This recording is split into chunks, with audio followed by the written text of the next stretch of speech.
I just read and read and read. I probably read 5 to 6 hours a day. I don't read as fast now as when I was younger, but I read 5 daily newspapers. I read a fair number of magazines. I read 10Ks. I read annual reports, and I read a lot of other things too. So I've always enjoyed reading. I love reading biographies.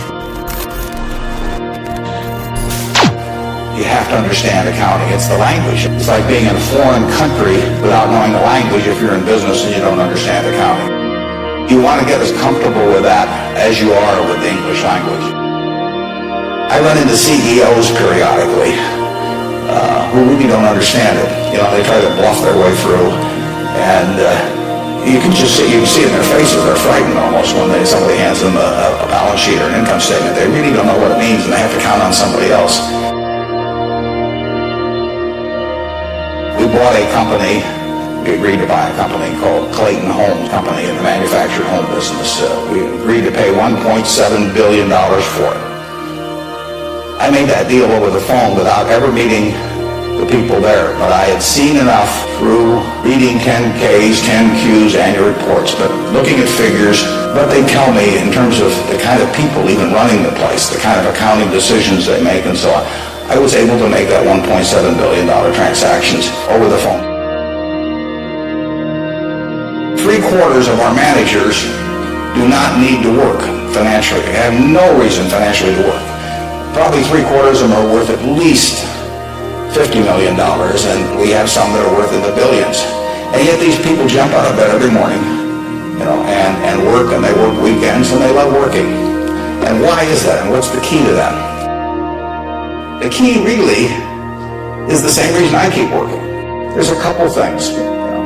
I get to paint my own painting. I do not have people second guessing me. I do not have people saying, why don't you use a little more red paint than blue paint? Why don't you paint a seascape instead of a landscape? I get to do my own thing. It's a form of creativity. It's exactly like they're not doing it for the money, primarily. They're doing it because they like doing something well. And the second thing I like, frankly, is I like applause. I like appreciation. So I like having shareholders who feel good about what I've done. So those people are counting on me, and that's kind of fun to have something where you can actually deliver for other people and change their lives in positive ways. And that feeling of ownership is really extraordinary. It takes 3 qualities, essentially, to do well. It takes intelligence, it takes energy, and it takes integrity. Integrity is absolutely an option. You can choose where you stand on the integrity scale. Having the right heroes, you know, is terribly important.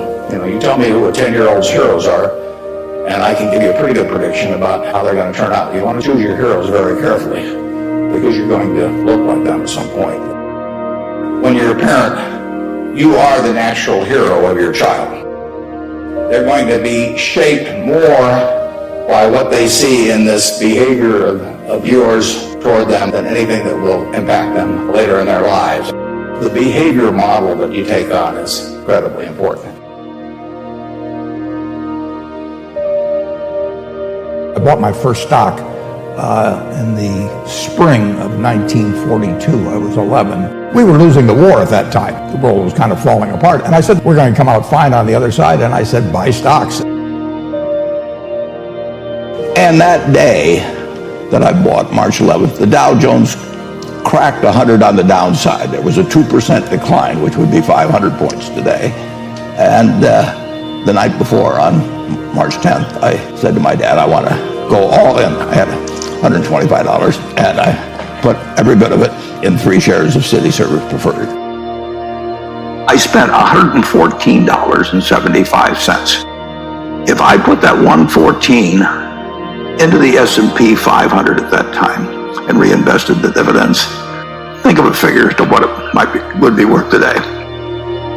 The answer is about $400,000. If you're interested in financial matters, you got to have something to work with. I mean, I was fortunate in that respect because my dad paid for my education.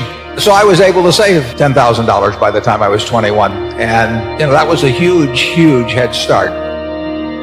It's much easier to save it in those teenage years, if you're lucky enough to be in a family where your parents are taking care of your financial obligations, every dollar then is, worth making $10 or $20 later on. Getting a stake early is very useful, and getting knowledge early is very useful. The economic characteristics of a business is different than predicting the fact that an industry is going to do wonderfully.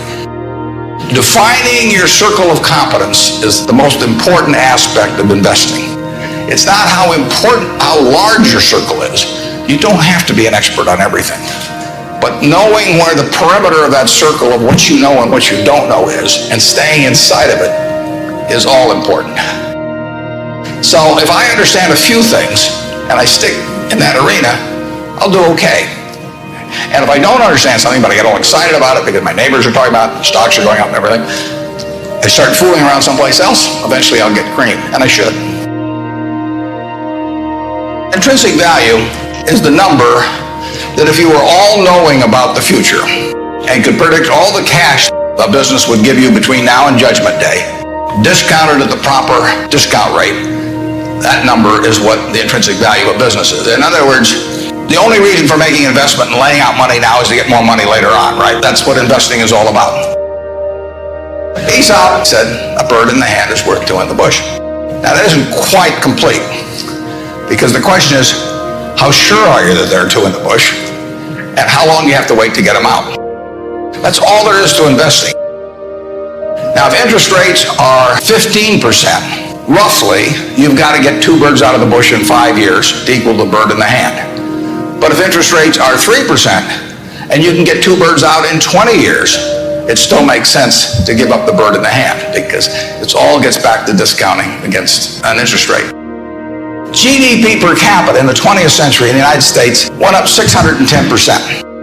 It went up every single decade, including the decade of the 30s.